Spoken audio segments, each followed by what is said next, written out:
Well, mostly on Thanksgiving, we usually take a trip to Florida. We have a daughter that lives in Florida. She has 3 children, and we have 7 grandchildren. And it's always a pleasure to go to Thanksgiving. We try to spend Thanksgiving with them because the other children live right close, and we see them all the time. And we used to make the trip at one time. We'd drive from here to right north of Tampa. And it's 704 miles. Well, I could get up. We'd get up. We'd have the car all packed the night before. And I'd have ice chests ready. And, of course, I'd stack frozen okra, turkey andouille, turkey tasso, load that ice chest next morning, 3 or 4 o'clock, whatever time I wake up. I'd ask Mom, are you ready to go? She said, oh, yeah. I'd slip into the clothes, get in and take off. And it took us about 10 and a half, 11 hours to get to where we go north of Tampa. Anyway, we enjoyed Thanksgiving with him. And I remember when we pulled up with Zachary, one of my grandsons, he come running over. He said, Papa, are you going to make okra gumbo this year? I said, of course. He said, Papa, I love okra gumbo. Well, the whole family loves okra gumbo. When I started making okra gumbo, the smell goes through the house. And my son-in-law comes today, he said, is it ready yet? I said, boy, it hasn't started yet. I said, about a half hour will be ready. But boy, what a half hour he is. Got his bowl. He got in a big bowl. But, well, of course, I love okra gumbo there, too. Now, we love having our days over there, and we had a beautiful Thanksgiving. And just so luckily, we usually leave on a Monday morning. And Charlene takes Shirley shopping on Sunday. They spend the day in the shopping center. And I said, well, instead of leaving Monday morning, Mom, why don't we just stay an extra day and leave Tuesday? I don't know what came into my mind. She said, well, that sounds great. I said, I don't really have anything pending at home in the garden that's here doing anything. So we decided we was going to leave Tuesday. Well, luckily, we decided on that day. So Monday morning, I went to the Publix, got me a paper. I love to read my paper. We had breakfast.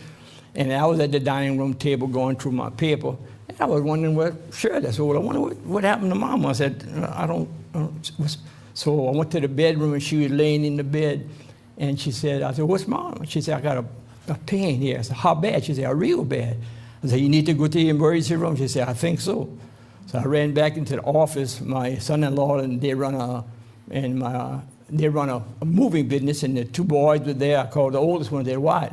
He said, come see a minute. And I brought him over. I said, I believe my mom has to go to the emergency room. I said, well, Mom, come on. Well, so he took us outside. He put us in the back seat. He got in the car, and he tried to call his mother.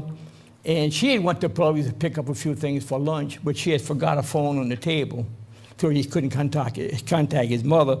But he has a sister that's a registered nurse, so he got her on the phone. And he said, where's the best or the closest hospital we could take Mama to? I believe she's having a heart problem. She said, we'll take her, as a brand new in Wesley Chapel, they just built a hospital about a year and a half. And she said, I hear they have excellent doctors. So about 10, 20 minutes we were there. He brought her into the emergency room. He went park. Well, about a half hour, 20 minutes, I already had Shirley to examine her. And they said, well, they think, it was a heart problem. So, of course, they take blood tests and everything else. And the blood test shows the enzyme in the blood if you had a heart attack, but nothing like that. So after the examination and everything, they said, well, they didn't know exactly. They'd have to run the anaplasty where they'd go in to see if you have any blockages. And we were talking it over, and the doctor came in, and he said, I don't want to have that y'all would have to stay, but he said, it's a good chance you might be able to go home and you would have no ill effects. But he said, I'll be back early in the morning to see what your decision is. Well, they had a nice lounge chair in the corner, so I decided to stay overnight with Shirley. And next morning, 8:30, he was there, and he said, well, did y'all make the decision? So what the decision was, we were going to have the anaplasty done there. And we had it done there. Of course, she had a blockage in the main artery. There's the main artery going down here. And he said, well, a couple of days, she would stay in the hospital tonight and she could go home. So we left, we came back home. Of course, I developed a little heart problem too. I had 2 stents. But we're getting over it like I went to my cardiologist after I got back after 2 weeks after, and I had a bunch of questions. When I go to a doctor, I write out some questions. When I don't go to the doctor just to say, go to the doctor and say, oh, well, I'm not afraid to ask or tell him anything. So the last question I asked, I was telling Danny, I said, I love to drink red wine. They said, well, you think of red wine? He said, well, red wine, a glass every day wouldn't hurt you. I said, boy, I said, I'm my kind of doctor, you know. Well, you know, we both feeling pretty, but we're still not ourselves. Well, the title of my sermon today is In the Beginnings. Now, not the beginning, it's in the beginnings. So we have more than one beginning. If you turn to John 1:1, at the Passover season, I'm usually love to go through 15, 16, 17 chapters. That's always read at the Passover. Now, you can read right through them, and you don't really get the meaning. Well, for years, I've been reading through them, but still, I don't get the full meaning, what Christ was trying to tell his disciples and what they were getting out of it. But in John 1:1, I said, well, this year, I'm going to start at the beginning of John. So I opened the book to John 1:1, and of course it says, in the beginning was the Word, and the Word was with God, and the Word was God. And everything that was created by him and for him. So I looked at that, you know, I'd read that, but it didn't dawn on me exactly what it was saying. I remember if you turn to Genesis 1:1, it said, in the beginning God created the heavens and the earth. So this word, exactly who is this word and what is the scriptures trying to tell me? So I said, you know, I'll have to go through back and see from the beginning for man himself when God in the Word, and God did decide to create the living Adam. So if you turn your Bibles to 126, phrase 126, first chapter of verse 26.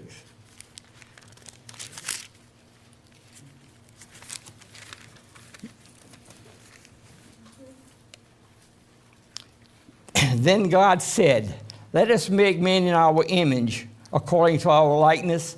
Let them have dominion over the fish of the seas, over the birds of the air, over the cattle, over the earth, and over every creeping thing that creeps on earth. In another part of the Bible, it said that Adam was made from the dust of the ground. So, you know, when God decided to create Adam, you think he just went somewhere and found some sand and some dirt and threw it in the air, whoop, and that was Adam? No, you know, God, through the Bible, he shows things that have to come from a foundation. Well, he even told Job, where was he when he laid the foundation of the earth? And if you go back in to Luke 6:48, Luke 6:48, please.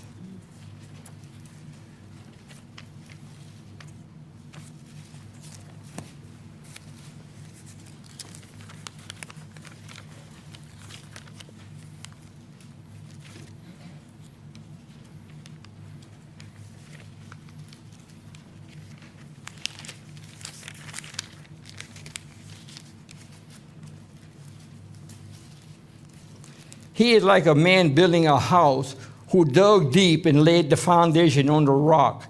And when the flood rose, the stream beat it against the house and could not shake it, for it was founded on a rock. But he who heard and did nothing is like the man who built his house on the earth without a foundation, a shoddy house, against which the stream beat, and immediately it fell, and the ruins of that house was great.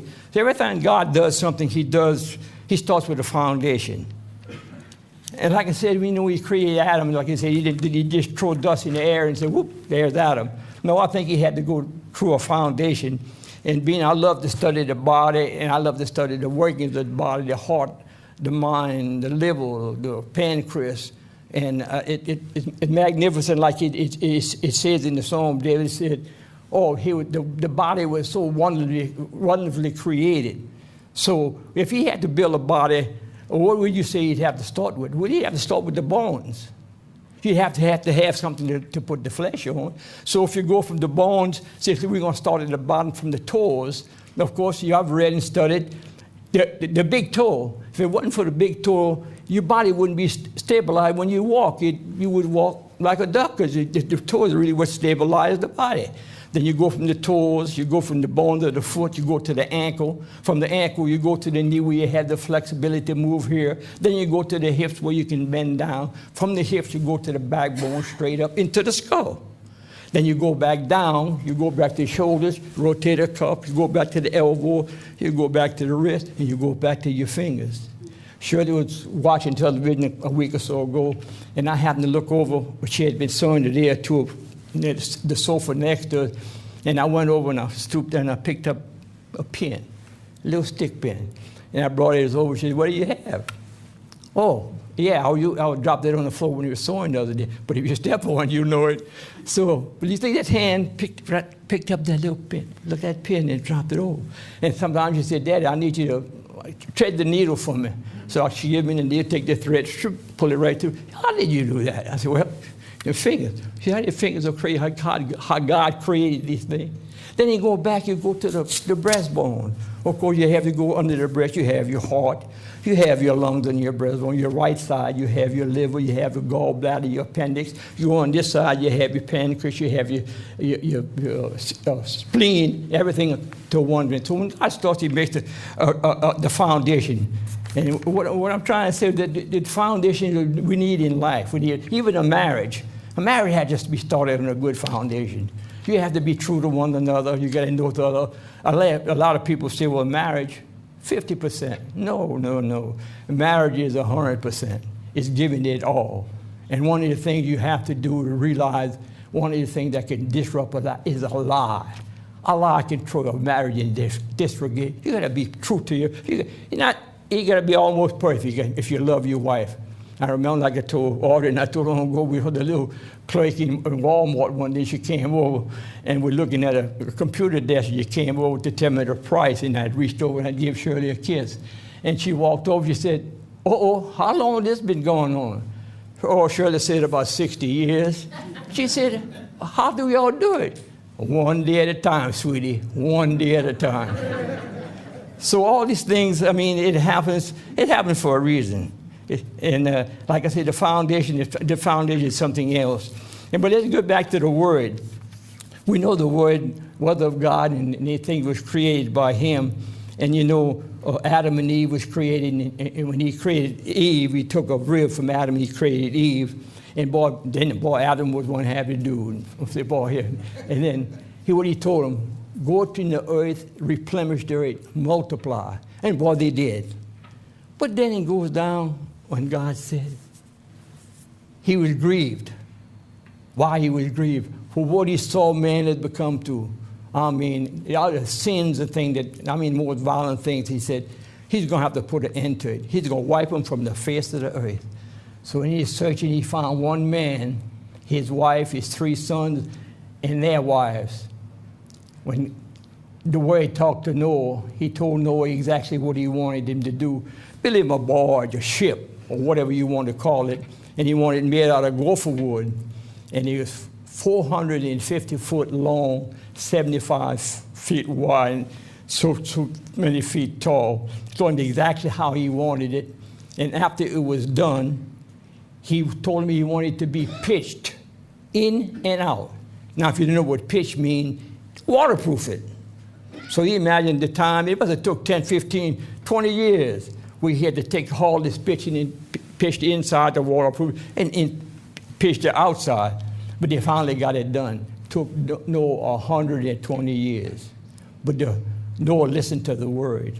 Now, the next one the Word spoke with was Abraham. You know, like Noah, Abraham learned to obey God's laws, while again the people of the world were worshiping idols and living far from God and God's ways. Abraham was one of the few who didn't take part in the pagan ways. When he was about 75 years old, God told him to move his family to another country. Now, what do you think if you read the Bible right and you see Noah, he was rich. He had all kinds of herds, cattle, sheep, goats. He had dedicated herdsmen that went out in the field, took care of his flocks. He had lived close to a nice watering hole, and besides that, he had a beautiful wife. Her name was Sarah. And well, the Lord said, I got it made. Boy, what is it? And God wanted me to move. Why should I move? Man, I got everything right here. But Abraham listened to God. God promised him that if he obeys his instructions, Abraham will become the father of the most famous nation on the earth. And within that time, the nation will enjoy some of the very special blessings. And for years, the United States of America, England have enjoyed these blessings. Now, because of our hard-headedness, it's coming to an end. Of course, God told us in Leviticus and Deuteronomy, he would do such if you would do such. But if you didn't do such, well, it was going to turn the tables on. We'd lose the pride of our power. That's almost shown. America was a giant at one time. Now it walks around like a little bitty mouse, afraid to even squeak anymore. But that was all. The good life was promised to Abraham. Besides his wife Sarah, Abraham took his nephew Lot's wife, shepherd, to take care of the flocks and sheep and herdsmen, to handle the herds of cattle. It was no small task for Abraham to move his family into possession to a distant land. Now, the next example I'm going to give you is of Moses of the burning bush. Do you remember when Moses walked up and he saw this bush burning, and he looked at the bush, he said, looked back, he said, man, they say the bush is burning, sparks flying all over, but the bush is still there. So he walked a little bit closer. Then the word came, and the voice told him, oh, Moses, you're on holy ground. Take those sandals off, you're on holy ground. Of course, Moses listened to God, listened to the word, and he did a lot of things that God wanted him to do. God wrote the 10 Commandments to the stones and presented them to Moses, which Moses presented to the Israelites, which is a fabulous story. He fed them in a manna for 40 years. He opened the Red Sea so they could pass through. So Moses is one of the examples, again, of the word dealing with. Now, let's turn to the New Testament. Let's go to the Apostle Paul. If you remember right, before the Apostle Paul was created, he was called Saul. Of course, he had it against God's church. He played havoc. He had people thrown in prison. He had them beaten. He's trying to disrupt God's church. And then one day on the way to Damascus, the word knocked Saul down and converted him to his way of life, personally taught him. And then Saul became in my book, one of the greatest apostles. He wrote 14 books of the Bible. And the books I really enjoy reading, I read back 2 or 3 times, is the 13th chapter, the love chapter. And you go, it intrigues me each time you read the resurrection chapter in Corinthians 1:15. But you get these things to heart. And Paul, through the years, he said, he knew he was nothing, he'd never be nothing without Christ. He said, the things I want to do, that's the things I don't do. But the things I don't want to do, that's the things I do. So Paul told you, he still had human nature. That human nature was rising in him. But he said, who could free him from that human nature? Christ. Paul stayed steadily with Christ because he knew when he preached the resurrection that he would have a part in the world tomorrow. And he suffered so many things. Paul was shipwrecked. He whipped 3 times with a cat of 9 tails. He was thrown into prison. He was even double-crossed by his own brethren. He went hungry. And all this, he said, he'd done to gain Christ. One day he'd be with Christ in that resurrection. Now, when I started, I said, we know we're going to have beginnings. So let's go to our second beginning. In Luke 1:26, please.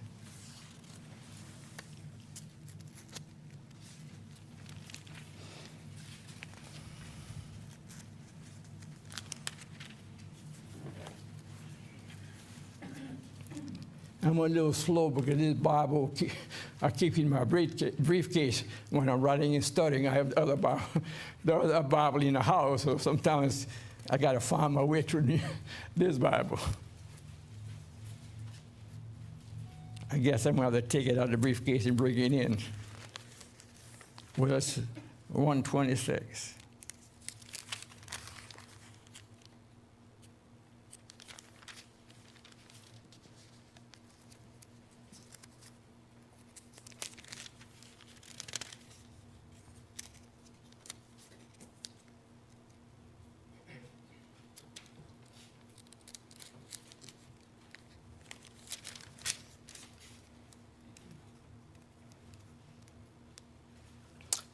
Now in the 6th month, the angel Gabriel was sent from God to a city Galilee named Nazareth, to a virgin betrothed to a man whose name was Joseph, of the house of David. The virgin's name was Mary.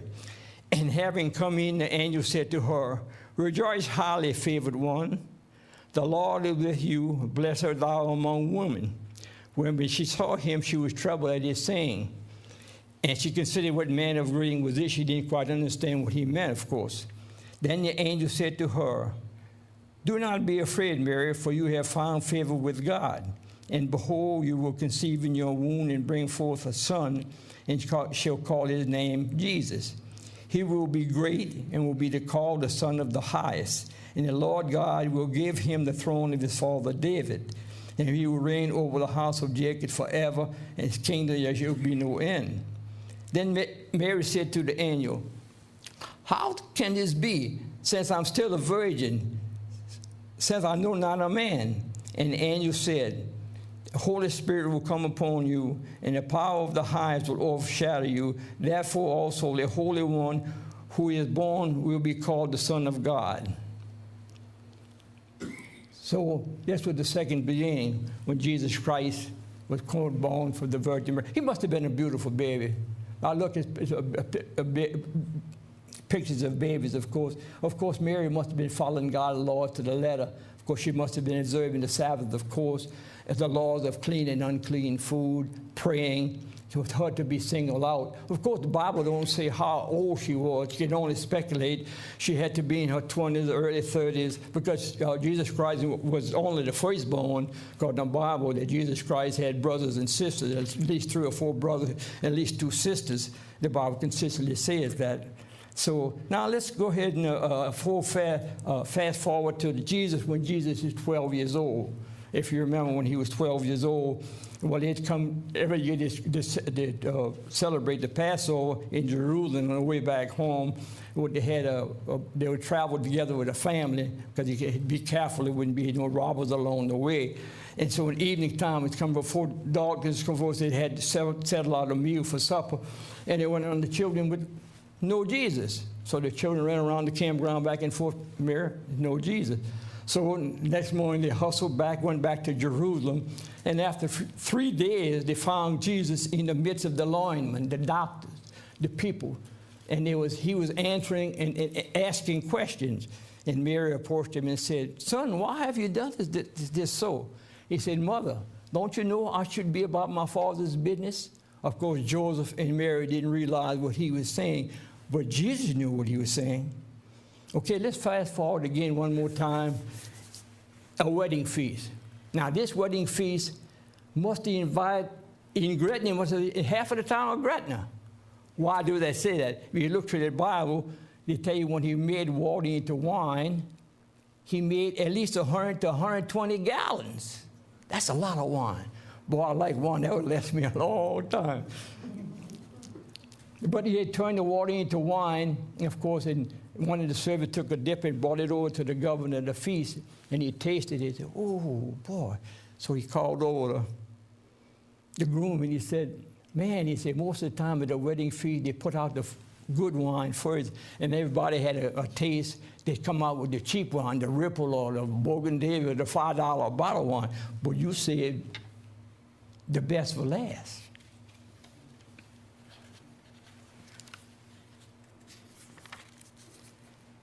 Let's turn to John 4:46, please.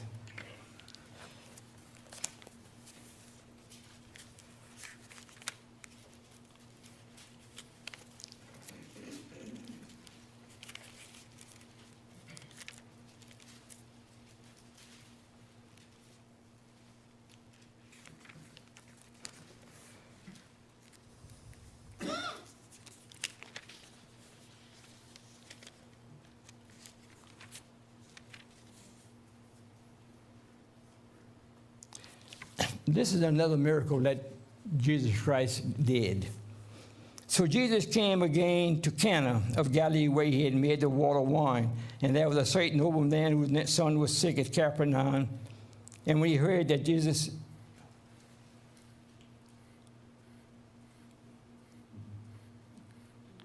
That must be wrong. I picked up the wrong scripture here. Well, let's go to Matthew 14:14, please.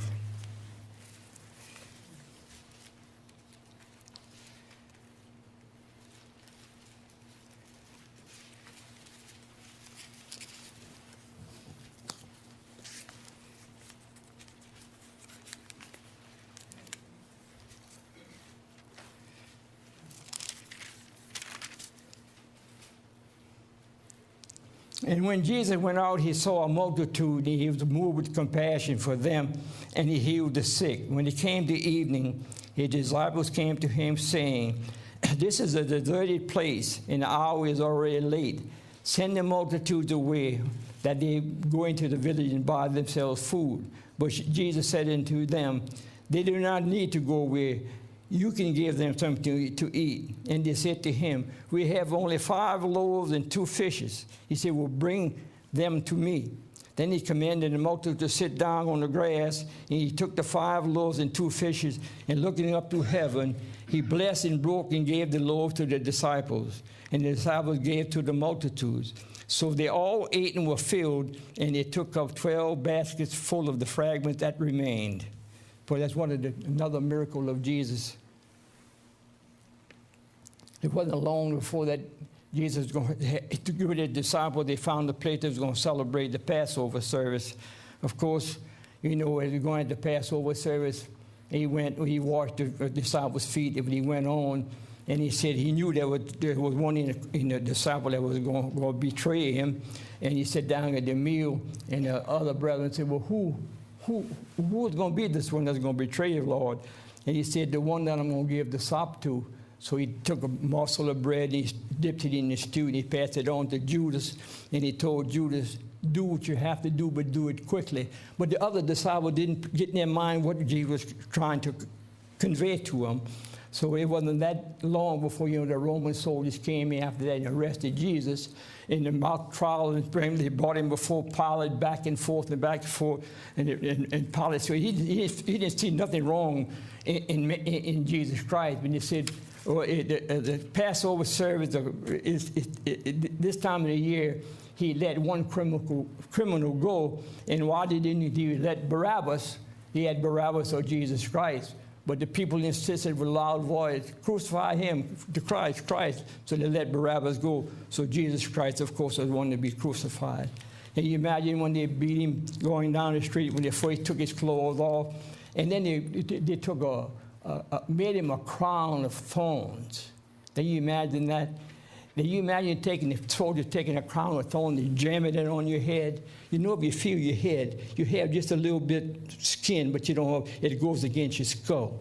Now, Shirley had a rose bush in the yard, and I used to when it's time to trim it, take my pliers and trim it, and try and be very careful with leather gloves, but every now and then, I still stick it through. And that thorn could stick in me. Oh boy, that hurts. So you have to be a little bit more careful. You even take that thing and jamming it down on Jesus' head.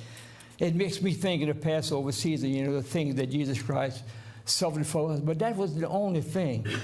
If you go through the scripture, you see how he was beaten convincingly 2, 3, half a dozen times. And the whip that they used, it was a whip that was, the handle of it was of pure leather where they wore. It was about at least 12, 15 inches long, I'll say about 1 inch in diameter. And they had 9 fingers. That's what they call a cat of 9 tails. Well, each one, they started off with, say, 30 inches long. And then it'd go 31 inches on the very tips of these fingers, these 9 tails, they'd weave in a little bone, like a turkey neck bone, or a little piece of steel. When they hit a man, they would all hit him, but they would hit him in different places. They cut into the flesh. But the fellow that was doing it, the fellow to be there doing it, he knew exactly how much he could go, where he could beat him almost to death, but still the man would be alive. But he knew, and he suffered those things. It makes me come to heart the things I know. I say, boy, it makes me tremble when I'm in the Passover scene, when I sit there and I read this part of the Bible, how he was beaten. And I mean, of course, you go to Isaiah tell you he's beaten more than any man. You know, he suffered for us. And when he brought him down, crucified and beat him back and forth like that, and then forced to carry a stick and beat so much he couldn't carry the stick anymore. They reached out, they picked Simon out of the crowd and brought him over and put the stick on Simon. Simon brought it up to Golgotha, and he brought him and laid him on that stick. Can you imagine? Can you look through the forest and they're putting their hands and taking like a railroad spike and driving it through your hand and through your feet? And then when they raised that stake up, the hole was pre-dug. Now, I have put down many fence posts for patches and stuff. After you put those fence posts down, you know you have a packer. You go around and you pack this to make sure the solid post won't shake. Can you imagine when they picked that stake up and they dropped it in that hole? All that pain, that stuff on that hand and their feet, excruciating pain, and Jesus cried out. Of course he cried out. He's human. And then when he took the stick up and put it up, then 2 or 3 of them got around with the packer. Then every time they pack and he hit that stick, the thing would go up and vibrate through his human body again, because he was still human. He felt every bit of it. The crucifixion is something that, it makes you wonder. But he went through this all, and he died on the cross. He died on the stake, and he said, deliver him to the Father's hand. And he said, it's the end. It's finished. And it wasn't long before Joseph of Arimathea went to Pilate and claimed the body, and he agreed with them he could have the body. Took him down, of course, and he brought him to the tomb where nobody had been laying before. They laid him in there, when they dressed him with the grave clothes, and of course they rolled the stone. But like he said, he used to leave the people a sign, but 3 days and 3 nights, he'd be resurrected. He'd be back resurrected from the dead. So on Saturday evening, right before sunset, he was resurrected. And now the same Jesus Christ is sitting at the throne with God the Father. And when he's seeing you going through trial, and you tell, yeah, I know exactly what he's going. He was on this earth for 33 and a half years, preached the gospel for 3 years, and he was human. But now he's God, our Spirit. He's our Savior.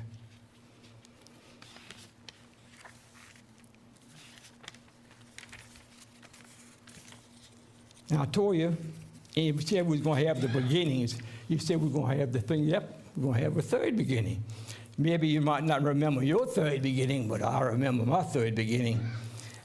We got in the church, of course, with Church of God, and we went to right here on Franklin Avenue. There was the Lions Club. We went there for years. And from our beginning, you know, we counseled Mr. Hargrove and Mr. Jenkins about being baptized. And we were waiting for when he thought we were ready, of course. One Sabbath, he got me, my wife Shirley, my brother Roy, and Jerry Tucker and his wife. And he called us over and said, tomorrow, it's going to time for you. It'll be baptism. So that's the third beginning. So he said, we had to meet at his house at early evening, and it was cold that day. Like I saw, I remember it. It was in the 40s. And it was somewhere in Gretna here. Now I can't pinpoint exactly where it was. But the trough they had made, it was a portable trough. Now, it was made of canvas, and it was put together with pipe to hold it up. And it was filled with water from the hot water heater, of course, but it was built on the outside. It was heated, but not really warm on the outside. And the water it wasn't cold, but it wasn't warm either. And it was 40-something degrees. Well, I remember being baptized, and as soon as you got out, of course, the hands were laid upon you, and then you was given the towel, wrapped around a towel and changed clothes. And I remember driving home that evening, my wife and I remember when we got home, our children was excited because they was new in the church. My oldest was 12, my youngest was 6, 3 girls and a boy. And we told them exactly where it on. Well, you know, that's Sunday. Monday morning is a work day. And at that time, I was working at Union Carbide, and I worked there for 29 years. And I said, you know, working here 29 years. I was into one unit, was assigned to one, being a fellow from Raceland. His name was Zion Zerang. They used to call him Zorro, but he's my fitter, so we stayed together. And that was for a year, so we didn't have to worry about, nobody about working the Sabbath. And then one Friday, the head of the department came out and said, you know, on Monday morning we're starting a shutdown. And the shutdown is going to be 12 hours a day for 10 days, 12 hours a day for 10 days. Boy, it came to me, whoa. So that week, you know, I was on the edge all week, nervous, but, you know, I never had approached what I was going to ask the man. So it went on. I kept putting it off, human nature. I just put it back. But well, Friday at noon, we had an announcement. It came out, the whole group of people, and said, you know, the shutdown starts Monday morning. Be ready. And, boy, I let him get away again. Boy, about 3:30, 4 o'clock, I saw him coming across the unit. And I walked over there. I said, Mr. Cruz, can I ask you a question? He said, well, your name was on the top of your hat, Nicholas. I said, yeah, well, Nicholas, what's your problem? I said, well, I'd like to get off early this afternoon. It was Friday. And they said, well, do you have a good reason to get off? I said, well, yes, Mr. Cruz, I observed the Sabbath, and I'd like to be home before the Sabbath starts. Well, he said, well, he had his clipboard. He wrote down Nicholas, off an hour early, whatever. And he said, now, remember, now we work tomorrow, Saturday and Sunday now. I said, whoa. I said, that's the problem, Mr. Cruz. This Sabbath lasts for 24 hours. He said, well, you're trying to tell me you want to get off, you won't be off all day tomorrow. I didn't know what he was going to say. I said, yes, sir. I said, I observe the Sabbath 24 hours, sunset to sunset. Surprisingly, Mr. Cruz put his hand on my shoulder. He said, young man, don't ever let anybody talk you out of that. Don't never let anybody change your mind. Keep your Sabbath. So, of course, I was off that Saturday. Went back. He said, oh, we work Sunday morning. I said, oh, yes, I'll be here Sunday. Of course, Monday morning, had the little truck comes around. Our general foreman, the steward, and the foreman, they all came up here. We had a safety meeting. And he said, before we walked off here, Nicholas, come over. I said, yes, sir, Mr. Facine, he was the general foreman. He said, I see you got off an hour early Friday, and you was off all day Saturday. He said, what would you, I told him the reason. Well, he said, well, if Mr. Cruz okayed it, it's okay with me too. So the steward and the foreman said, well, Jerry, why did you just wait Saturday and take the money and give it to the church? I said, it don't work like that. I said, that's holy time. I said, when you take a Sabbath, it's 24 hours, it's holy time. So I said, I worked there, like I said, for 29 years and never had any more problem with facing the Sabbath. Now, I've seen people leave the church, you know. I've seen a minister left the church and he went back. He was a minister, went to Ambassador College, and he decided he didn't want to be a minister any longer, took a job driving truck. Then I've seen another minister who was a Baptist minister when he came into church. Him and his wife stayed in the church for years. Of course, when they split up, I heard years later that they went back to the Baptist church. And I've seen a man and a woman that both were ordained, a deacon and then a deaconess and an elder. And I've seen now they've turned their back on the church. I've seen going through Walmart, some places where you see some people, they see you coming, they know you, but they'll go a different way. Then you have some people that they'll be glad to come in and talk to you and ask you how everything is going. Well, that happens.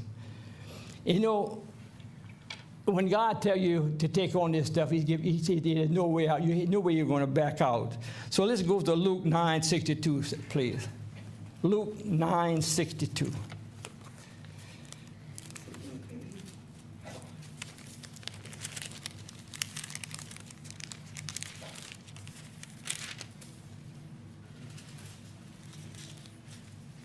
In 9:62, Jesus said to him, no one putting his hand to the plow and looking back is fit for the kingdom of God.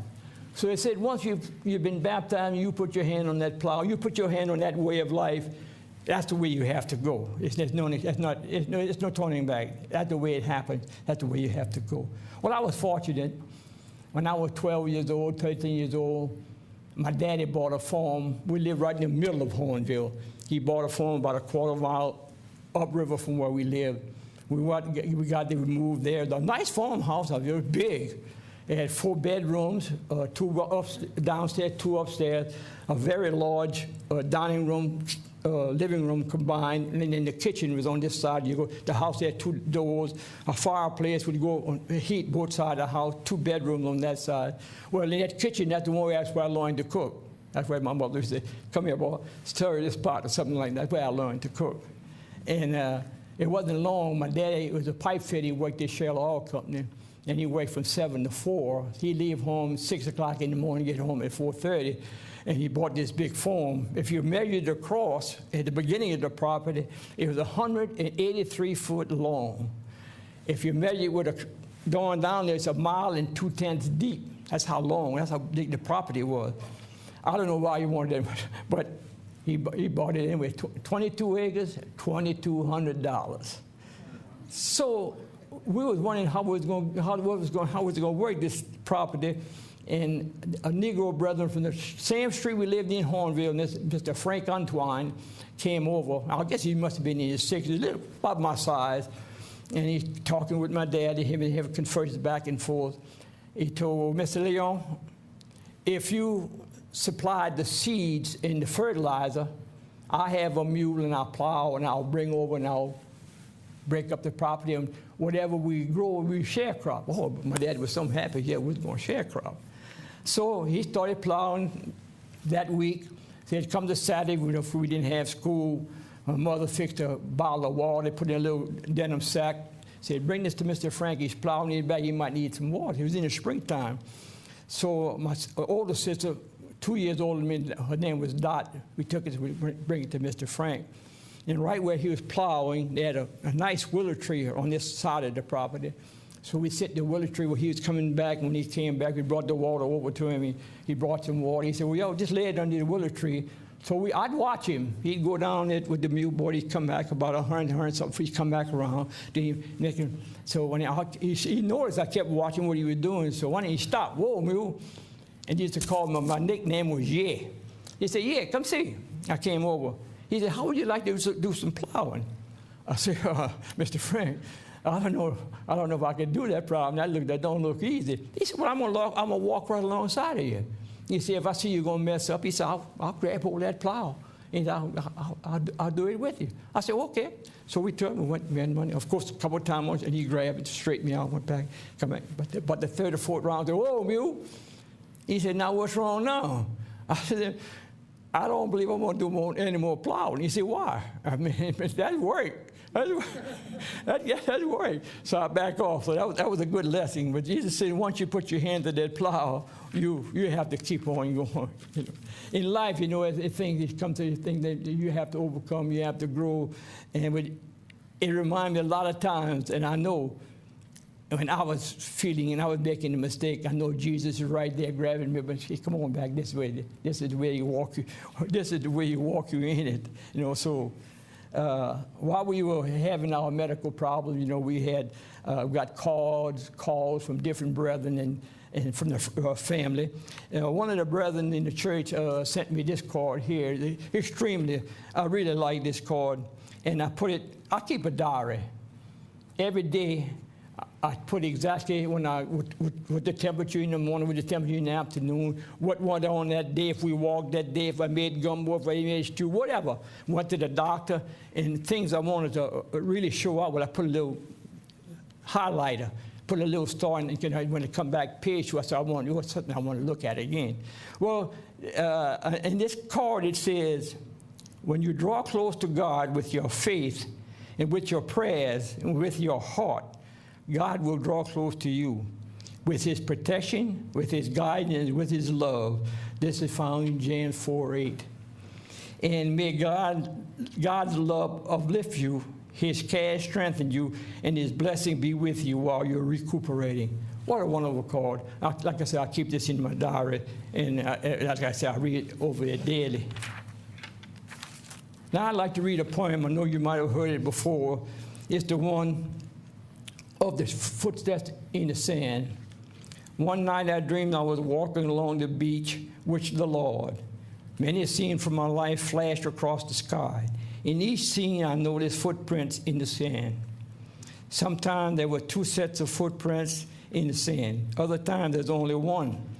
They bothered me because I noticed that during the low point periods of my life, when I was suffering from anguish or sorrow or defeat, I could see only one set of footprints.